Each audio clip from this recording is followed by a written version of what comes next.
Hello बच्चों, मैं महेश रामनानी एक बार फिर से स्वागत करता हूं आपका आपके अपने चैनल पे जिसका नाम है डेरिवेशंस ऑफ फिजिक्स। हमने स्टार्ट किया था क्लास 10th फिजिक्स का एक चैप्टर। इस चैप्टर का नाम था करंट इलेक्ट्रिसिटी। करंट इलेक्ट्रिसिटी में हम कुछ टॉपिक कंप्लीट कर चुके थे। हमने इंट्रोडक्शन लिया इलेक्ट्रिसिटी का, इंट्रोडक्शन लिया चार्ज का, इंट्रोडक्शन लिया इलेक्ट्रिक करंट का, करंट की यूनिट का, electric potential, electric potential difference, इसकी यूनिट वोल्ट का, और हमने एक लॉ पढ़ा। इस लॉ का नाम था ओम्स लॉ। ओम्स लॉ हमको क्या देता है? ओम्स लॉ हमको देखता है V equal to I R, मतलब कि किसी भी कंडक्टर के अक्रॉस अगर पोटेंशियल ड्रॉप फाइंड आउट करना हो तो उस कंडक्टर का रेजिस्टेंस और उसमें से पास होने वाली करंट का क्या कर दो, प्रोडक्ट। इसके बाद हमने देखा था कि रजिस्टर को कौन कौन से कंपोनेंट्स अफेक्ट करते हैं या कौन कौन सी चीजें उसको अफेक्ट करती हैं। यहाँ पे हमने तीन चीजें देखा था जो कि रेजिस्टेंस को अफेक्ट करती हैं। एक तो कंडक्टर किस मटेरियल का बना हुआ है, वो कॉपर का बना हुआ है, एल्यूमिनियम का बना हुआ है या सिल्वर का बना हुआ है। मटेरियल अगर अलग अलग होगा तो रेजिस्टिविटी अलग अलग होगी, और रेजिस्टिविटी अगर अलग अलग होगी तो रेजिस्टेंस भी अलग अलग होगा। Higher the resistivity higher resistance, lower resistivity lower resistance. दूसरा हमने देखा था लेंथ के भी डायरेक्टली प्रोपोर्शनल कर रहा था। कंडक्टर की लेंथ जितनी ज्यादा होगी रेजिस्टेंस उतना ज्यादा होगा। और एक चीज हमने देखी थी क्या, cross section area. Cross section area जितना कम होगा रेजिस्टेंस उतना ज्यादा होगा, और क्रॉस सेक्शन एरिया जितना ज्यादा होगा रेजिस्टेंस उतना कम होगा। अब आज हम क्या कर रहे हैं, इससे रिलेटेड एक छोटा सा क्वेश्चन देखते हैं। छोटा सा क्वेश्चन क्या है कि एक कंडक्टर है, लेट्स सपोज ये वो एक कंडक्टर है, ठीक है। इस कंडक्टर की लेंथ L है और क्रॉस सेक्शन एरिया ये जो है वो A है। अब मैं क्या करता हूं, इसका रेजिस्टेंस फाइंड आउट करने की कोशिश करता हूं। इसकी रेजिस्टिविटी जो है वो रो है। तो रेजिस्टेंस इस कंडक्टर का, ये रहा कंडक्टर, इस कंडक्टर का रेजिस्टेंस होगा rho L divide A। What is rho? Resistivity of material. What is L? Length of conductor. What is A? Cross section area of conductor. अब मैं क्या करता हूं, इसी वायर को हाफ लेंथ में कन्वर्ट कर देता हूं। अब हाफ लेंथ में कन्वर्ट कैसे करेंगे, तो ये पूरी L लेंथ है, इसके इस टाइप से दो हिस्से नहीं किए हमने, बस इस टाइप से फोल्ड कर दिया। अब ये पूरा एक वायर बन चुका है, ठीक है। अच्छा बच्चों, एक चीज और, यहां से मैं इसको कट भी करूंगा। अब इस टाइप से क्या हो गया कि करंट फ्लो तो होगी यहां से, या तो यहां से फ्लो होगी या फिर यहां से फ्लो होगी। अब लेंथ देखो कितनी हो गई है, हाफ हो गई है, ठीक है। What about cross section area? Cross section area देखना बच्चों, पहले A था अब 2A हो गया है, तो एरिया डबल हो गया है बट लेंथ क्या हो गई है, हाफ। तो अब नया रेजिस्टेंस कितना होगा, चलो इसी लेंथ को हाफ कर दिया हमने,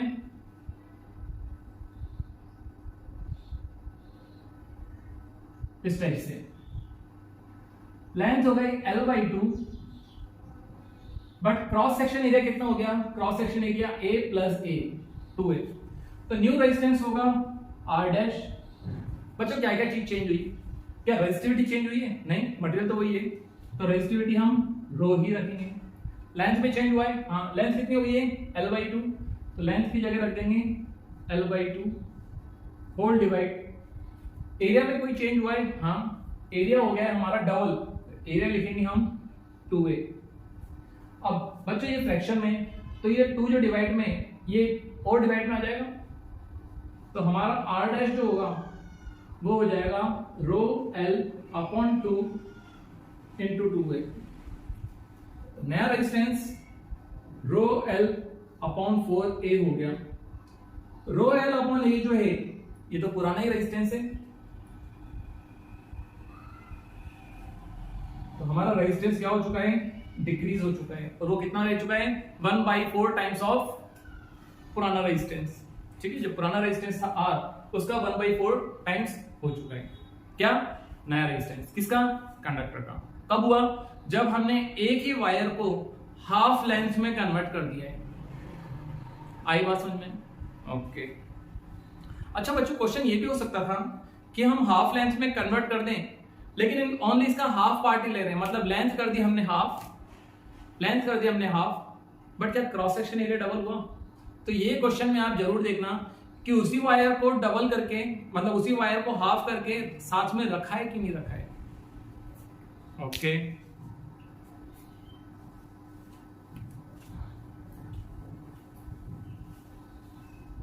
अब किसी सर्किट में अगर हमको करंट मेजर करनी हो तो हम किसका यूज करेंगे? करंट मेजर करने के लिए हम एक इंस्ट्रूमेंट का यूज करेंगे और इस इंस्ट्रूमेंट का नाम होगा अमीटर। क्या नाम होगा? अमीटर। क्या मेजर करता है? क्या मेजर करता है? करंट को मेजर करता है। किसके लिए यूज होता है? करंट मेजर करने के लिए। कनेक्ट कैसे करते हैं? तो जहां पे भी हमको करंट फाइंड आउट करनी है उस कंडक्टर के साथ आप इसको सीरीज में लगा दो, इन सीरीज। ये चीज जरूर याद रखना बच्चों, अमीटर हमेशा किसमें कनेक्ट होता है? सीरीज में। एक चीज और, अगर किसी कंडक्टर का क्रॉस पोटेंशियल ड्रॉप मेजर करना हो कि वहां पे पोटेंशियल कितना है, तो उसके लिए हम एक वोल्ट मीटर का यूज करेंगे। Volt meter. वोल्ट मीटर क्या काम करेगा? पोटेंशियल डिफरेंस मेजर करेगा। पोटेंशियल डिफरेंस अक्रॉस लोड और कंडक्टर। लोड बच्चों वही डिवाइस होती है जिस भी डिवाइस को हम यूज कर रहे हैं। ये डिवाइस हमारा फैन भी हो सकता है, ट्यूबलाइट भी हो सकती है, बल्ब भी हो सकता है या कुछ भी। इसको कैसे कनेक्ट करते हैं? इसको कनेक्ट करते हैं पैरेलल में। कनेक्ट कैसे होगा? पैरेलल में। तो ये दो डिवाइस आपको जरूर याद रखनी है। सर एग्जांपल देके बताओ। ठीक है, एग्जांपल भी देते हैं। एक सिंपल सर्किट मान लेते हैं जहां पे एक बैटरी कनेक्ट हो रखी है। बैटरी क्या काम करती है? It is a source of energy जो कि हमको पोटेंशियल डिफरेंस देगी कितना? V। ये कनेक्टिंग वायर हो गया। कनेक्टिंग वायर से हमने एक कंडक्टर जोड़ा है। ये कंडक्टर का सिंबल होगा। लोड अगर लगाते हैं तो लोड का सिंबल ये होता। दोनों एक ही चीज होती है बच्चों। यहां पे ओनली मैंने कंडक्टर का सिंबल शो किया, दैट मींस यहां पे ओनली एक वायर है। यही अगर मैं इस टाइप से शो कर देता, दैट मींस यहां पे एक बल्ब लगा हुआ है और बल्ब का भी क्या होता है? रेजिस्टेंस होता है। यहां लगा दिया कंडक्टर और इसको वापस जोड़ दिया की से। की हमारा क्या करेगी? सर्किट ओपन और क्लोज करने का काम करेगी। सर्किट को ऑन कर दें। अगर सर्किट को ऑन करेंगे तो यहां से करंट निकलेगी। अब ये करंट कितनी है? अगर हमको कैलकुलेशन करनी है तो कैलकुलेशन से तो V = IR कर देंगे, बट हमको कैलकुलेशन नहीं करनी। हमको सीधा एक इंस्ट्रूमेंट चाहिए, उस इंस्ट्रूमेंट से देख सकेंगे करंट कितनी है। करंट कहां से देखनी है आपको? इस रजिस्टर से देखनी है। तो इस रजिस्टर के सीरीज में आप क्या लगा दो? एक अमीटर लगा दो। ठीक है, ये पॉजिटिव टर्मिनल है और करंट यहां से निकलेगी, इसलिए अमीटर पे यहां पे आप प्लस लिख दो और यहां क्या लिख दो? माइनस। ये प्लस माइनस इंडिकेट कर रहा है कि करंट यहां से फ्लो हो रही है। ठीक है, अब हमको ये देखना है कि यहाँ पे पोटेंशियल डिफरेंस कितना है। उसके लिए आप क्या करो? वोल्टमीटर कनेक्ट करो। वोल्टमीटर इस कंडक्टर के साथ पैरेलल में कनेक्ट होगा। पैरेलल में कैसे कनेक्ट होता है वो भी देख लो।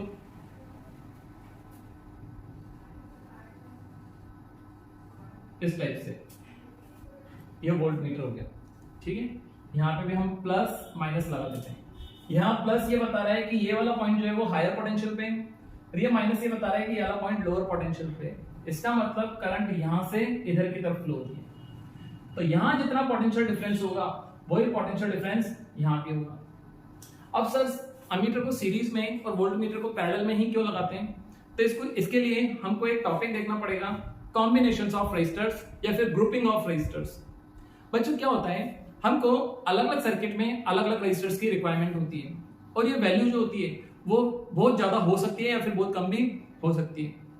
तो क्या मार्केट में ये जो रेजिस्टर्स मिलते हैं क्या ये अलग अलग वैल्यू के मिल जाते हैं? अलग अलग वैल्यू के मिल जाते हैं, बट सारी वैल्यूज के नहीं मिलते हैं। जैसे सपोज करो मार्केट में जो रेजिस्टर्स मिल रहे हैं वो हमको मिल रहे हैं 1 ओम के, 2 ओम के, 5 ओम के, 10 के, 50, 100 इस रेंज के रेजिस्टर्स मिल रहे हैं। बट हमको जो रेजिस्टेंस चाहिए सर्किट का वो चाहिए, हमको रेजिस्टेंस चाहिए सपोज करो 75 ओम का, बट 75 ओम का तो रेजिस्टेंस मिल ही नहीं रहा।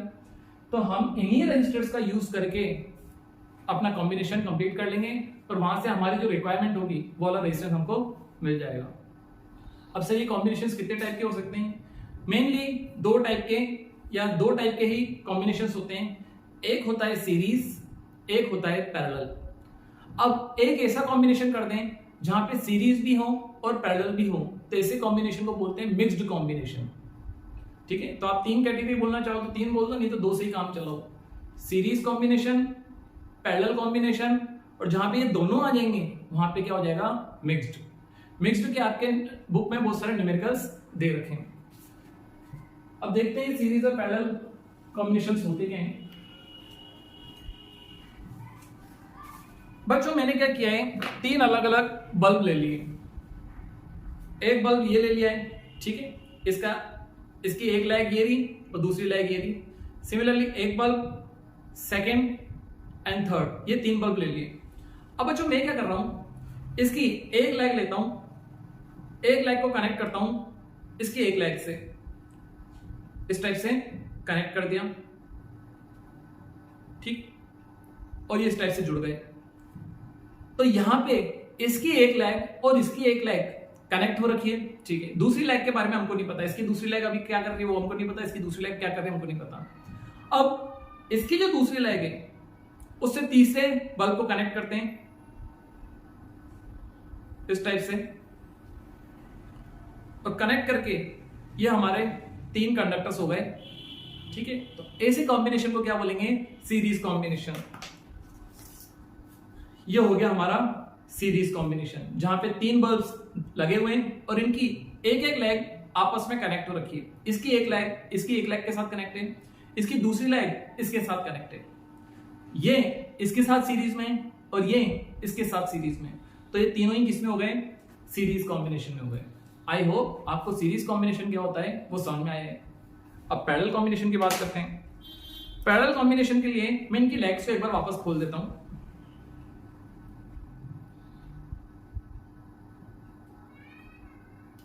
अब बच्चों ये एक बल्ब हो गया, इसकी 2 लेग्स मुझे दिख रही हैं, ये दूसरा रजिस्टर हो गया, इसकी 2 लेग्स भी मुझे यहां दिख रही हैं, और ये तीसरा रजिस्टर हो गया, इसकी 2 लेग्स भी मैंने।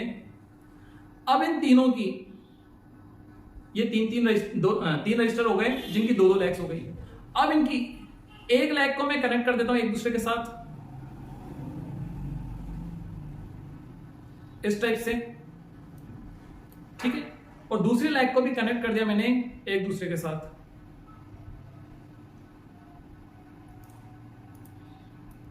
तो इन तीनों बल्ब्स का जो कॉम्बिनेशन हो गया है, ये कॉम्बिनेशन कैसा कॉम्बिनेशन है, पैरेलल कॉम्बिनेशन। हमारे घर पे जो सप्लाई या फिर जो कनेक्शन होते हैं वो कैसे कनेक्शन होते हैं, पैरेलल कॉम्बिनेशन होते हैं, ठीक है। और दिवाली के टाइम पे जो हम बड़ी बड़ी सीरीज लगाते हैं वो सीरीज कौन से कॉम्बिनेशन में होती हैं, सीरीज कॉम्बिनेशन में। ऐसा क्यों होता है वो मैं आपको बताता हूं।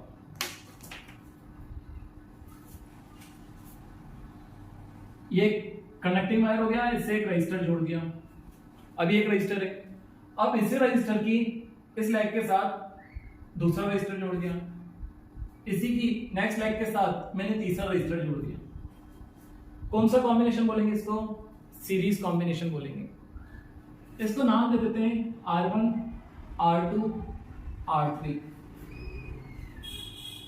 इसकी जो एक लेग बची हुई है जिसको अभी तक कनेक्ट नहीं किया है, इसको बैटरी के एक टर्मिनल के साथ ऐड कर देते हैं, कनेक्ट कर देते हैं, यहां पे की हो गई। और इसकी जो दूसरी लेग है वो बैटरी के दूसरे एंड से कनेक्ट कर दिया। ये तीनों रजिस्टर्स सीरीज में थे। इसकी जो एक बची हुई लेग थी वो बैटरी की एक टर्मिनल से, और इसकी जो दूसरी बची हुई लेग थी वो बैटरी के दूसरे टर्मिनल से। ये हमारा बन गया एक सर्किट जहां पे 3 रजिस्टर्स किसमें, सीरीज में। अब मैं सर्किट को अगर क्लोज करूंगा तो सर्किट से क्या फ्लो होगी, करंट फ्लो होगी, करंट फ्लो होगी। अब बच्चों देखो, करंट हमेशा वहां जाने की कोशिश करती है जहां उसको रेजिस्टेंस कम मिलता है। मैंने आपको रेजिस्टेंस बताया था, रेजिस्टेंस क्या करता है, करंट का अपोज करता है। तो यहां से कुछ करंट निकली है, वो करंट कैसे निकली होगी, इन तीनों ने अपोज किया होगा कुछ ना कुछ। तो यहां से अपोज के बाद जो करंट निकल सकती थी वो करंट निकली। अब करंट के पास एक ही पाथ है, यहां से करंट को ऊपर ही जाना पड़ेगा, करंट आ गई ऊपर। जब तक करंट को 2 अलग अलग पाथ नहीं मिलेंगे तब तक करंट फ्लो होती रहेगी। यहाँ पे करंट है, यहाँ पे भी एक ही पाथ था तो करंट को यहीं जाना पड़ेगा। वही करंट यहाँ से आ रही है, अब यहाँ पे भी कोई दूसरा पाथ है नहीं, तो इसी करंट को यहाँ भी जाना पड़ेगा, यहाँ भी जाना पड़ेगा, और यहाँ से होते हुए वापस इधर आ जाएगी। बैटरी से जितनी करंट निकलती है उतनी करंट बैटरी में एंटर भी करती है। ठीक है, क्लोज सर्किट की एक खास बात होती है कि जितनी करंट सर्किट से निकलेगी उतनी करंट, मतलब जितनी करंट सर्किट में बैटरी के पॉजिटिव टर्मिनल से आएगी उतनी ही सर्किट से बैटरी के नेगेटिव टर्मिनल में एंटर भी करेगी। तो बच्चों बताओ, क्या यहाँ पे करंट का डिवीजन हुआ, करंट डिवाइड हुई? करंट डिवाइड नहीं हुई। इसलिए बोला जाता है कि सीरीज कॉम्बिनेशन में करंट हमेशा क्या होती है? सेम। और यही रीजन है कि अमीटर को हमेशा किस में जोड़ा जाता है? सीरीज में। अब करंट अगर पता लगानी हो तो कहीं पे भी अमीटर जोड़ दो, यहाँ पे, यहाँ पे, यहाँ पे, यहाँ पे जोड़ दो, यहाँ जोड़ दो, यहाँ जोड़ दो, कोई दिक्कत नहीं है। वो किसको बताएगा? करंट को बताएगा। ये मैंने जोड़ दिया अमीटर, ये प्लस ये माइनस। प्लस माइनस कैसे डिसाइड हो, ये पता ही पड़ गया। करंट ऊपर जा रही है तो हायर पोटेंशियल होगा नीचे और लोअर पोटेंशियल होगा ऊपर। ओके, अब सर वोल्ट मीटर कहां पे लगाएं? तो बच्चों मैं क्या बोलूंगा, यहां रेजिस्टेंस अलग है, यहां रेजिस्टेंस अलग है और यहां रेजिस्टेंस अलग है। तो मैं इधर करंट और रेजिस्टेंस का अगर मल्टीप्लाई करूं तो मुझे पोटेंशियल मिलना चाहिए। यहां पे करंट और रेजिस्टेंस का मल्टीप्लाई करूं तो पोटेंशियल मिलना चाहिए। अब बताओ, क्या इन दोनों का प्रोडक्ट इक्वल होगा? IR1 की जो वैल्यू होगी क्या वही वैल्यू IR2 की भी होगी? नहीं। तो यहां पोटेंशियल अलग होगा, यहां पोटेंशियल अलग होगा और यहां पोटेंशियल अलग होगा। तो सीरीज में हमको कुछ रिजल्ट मिले, करंट सेम होती है बट पोटेंशियल क्या होता है? डिफरेंट। अब सब अलग अलग पोटेंशियल ले रहे हैं, इसका मतलब सब अलग अलग एनर्जी लेके अपना काम कर रहे हैं। ठीक है, सबको एक ही एनर्जी नहीं चाहिए।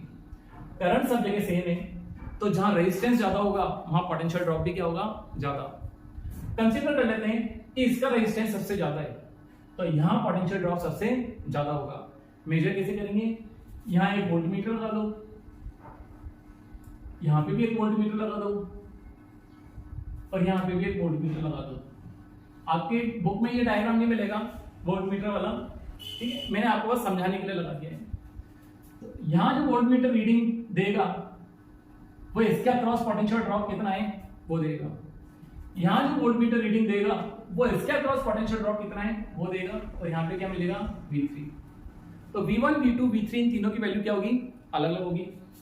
V1 अगर मैं निकालना चाहूं, ओम्स लॉ हमको क्या बोलता है? करंट और रेजिस्टेंस को मल्टीप्लाई कर दो, आपका पोटेंशियल ड्रॉप आ जाएगा।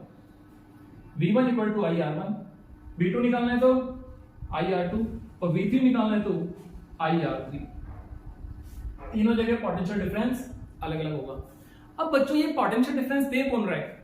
दे तो बैटरी दी थी, तो हम ये बोल सकते हैं कि this plus this equal to इसके होगा। ठीक है, ओके, तो हम बोल सकते हैं टोटल पोटेंशियल जो है वो 3 पार्ट्स में डिवाइड हो गए। V सर्किट का टोटल पोटेंशियल है, तो सर्किट का टोटल पोटेंशियल आप निकालने के लिए क्या करोगे? सर्किट की टोटल करंट और टोटल रेजिस्टेंस को आप मल्टीप्लाई कर दो। सर टोटल रेजिस्टेंस कितना है? टोटल रेजिस्टेंस को अपन मान लेते हैं RS है। RS क्यों लिखा है? क्योंकि यहाँ पे रेजिस्टर्स किसमें कनेक्ट हैं? सीरीज में। तो ये तीनों रेजिस्टर्स मिलाकर के एक मिक्स्ड इफेक्ट देंगे, उस मिक्स्ड इफेक्ट को हमने बोला RS, या आप इसको R इक्विवेलेंट भी बोल सकते हो। V1 की वैल्यू पुट करते हैं यहां से, V2 की पुट करते हैं वहां से और V3 की भी पुट करते हैं। सब में से I कॉमन आता हुआ दिख रहा है, IRS, IR1 plus IR2 plus IR3। Sorry, सब में से करंट कॉमन लेनी थी ना, करंट सब में से कॉमन ले ली। अब ये करंट मल्टीप्लाई में यहां पे आके डिवाइड में हो जाएगी और I से ही कट जाएगी, तो हमारा RS आ जाएगा R1 plus R2 plus R3। इस टाइप से आपको अगर छोटी वैल्यू के रेजिस्टेंस पड़े हों और बड़ी वैल्यू का रेजिस्टेंस आपको चाहिए तो आप उसको किसमें कनेक्ट कर दो? सीरीज में। जैसे कि एग्जांपल लेते हैं, एक एग्जांपल, मेरे पास 2 ओम के 5 रेजिस्टर्स थे। 2 ओम के कितने रेजिस्टर्स हैं? 5। मुझे जो रेजिस्टेंस चाहिए सर्किट का वो चाहिए 10 ओम। रेजिस्टेंस में चाहता कितना हूं? इक्विवेलेंट, वो 10 ओम का चाहता हूं। तो इनको कैसे कनेक्ट करूं? इनको सीरीज में कनेक्ट कर दूंगा, क्योंकि सीरीज में कनेक्ट करने से रेजिस्टेंस क्या हो जाते हैं, प्लस। तो 2 + 2 + 2 + 2 + 2 कितना हो जाएगा, 10। और हमारी कंडीशन जो है वो पूरी हो जाएगी। इन पांचों रेजिस्टर्स को आप जोड़ दो सीरीज में, तो हमारा जो सर्किट का रेजिस्टेंस है वो कितना हो जाएगा, 10 है। ठीक है बच्चों, समझ में आया कि क्यों अमीटर हमेशा सीरीज में कनेक्ट करते हैं और वोल्ट मीटर हमेशा पैरेलल में कनेक्ट करते हैं। ठीक है, ये कॉम्बिनेशन था सीरीज कॉम्बिनेशन। आज की क्लास में हम इतना ही करेंगे। पैरेलल कॉम्बिनेशन जो है वो हम करेंगे नेक्स्ट वीडियो में। ठीक है, तब तक के लिए see you, thank you, good bye.